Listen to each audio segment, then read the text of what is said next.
naai bed. Tomke, Romke en Cornelia gaan naar de winkel west.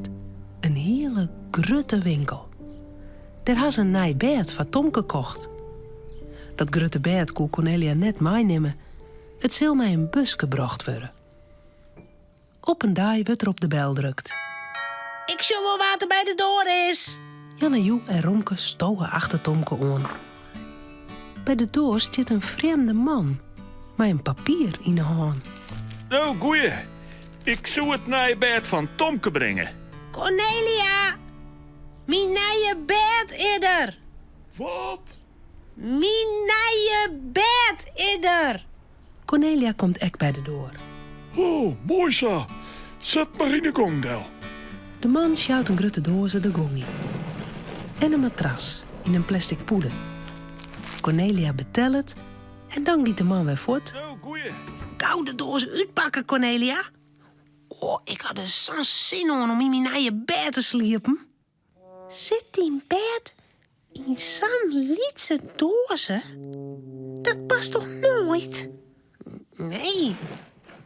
Cornelia sjouwt de dozen en een matras naar Tomkes in Kjemmeke. Met een mesje snijdt ze de dozen iepen. Er komen grutte planken uit. Een ijzeren ding, een rollen met smelle latjes en een poetsje met schroeven. Het bed is stikken. Nou, wat een stom bed. In de winkel wie het volle mooier. We moeten het eerst nog in elkaar zetten, Tomke.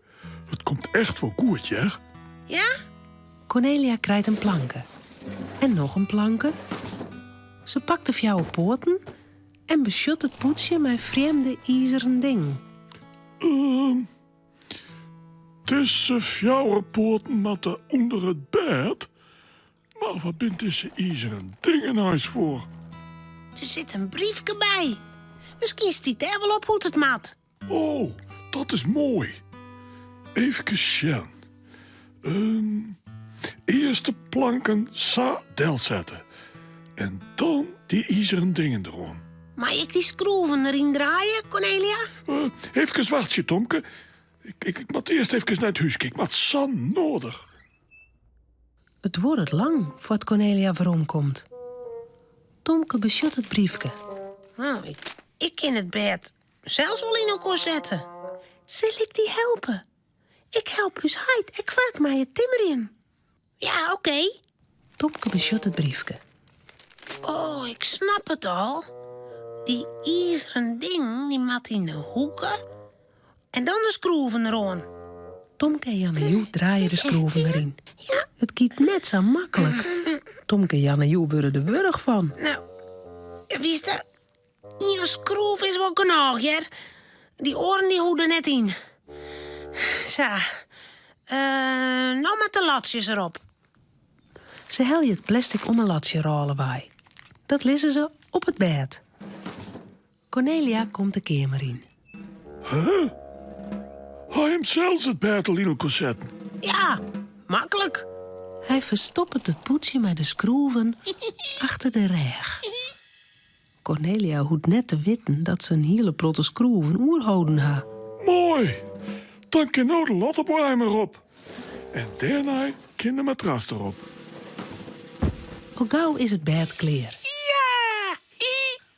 Van de middag dan lees ik het lekken en het dekbed er wel op. Want dat hing het nou nog onder line. Ik moest het eerst even uitwasken. Cornelia gaat naar onderen. Oké, hoi.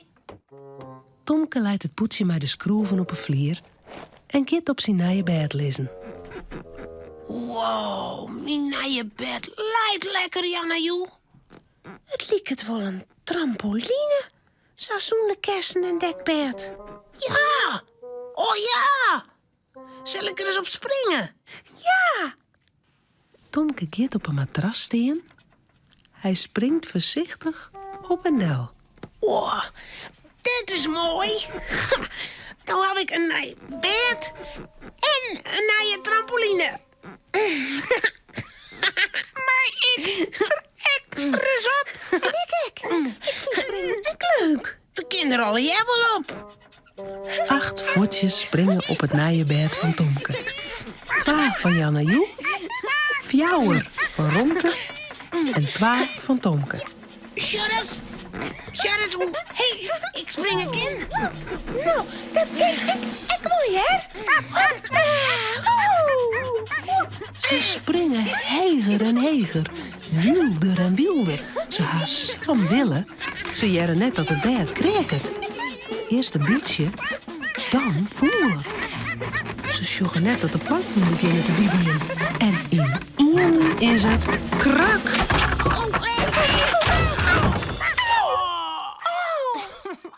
De planken vallen uit elkaar. De matras zakken naar onderen.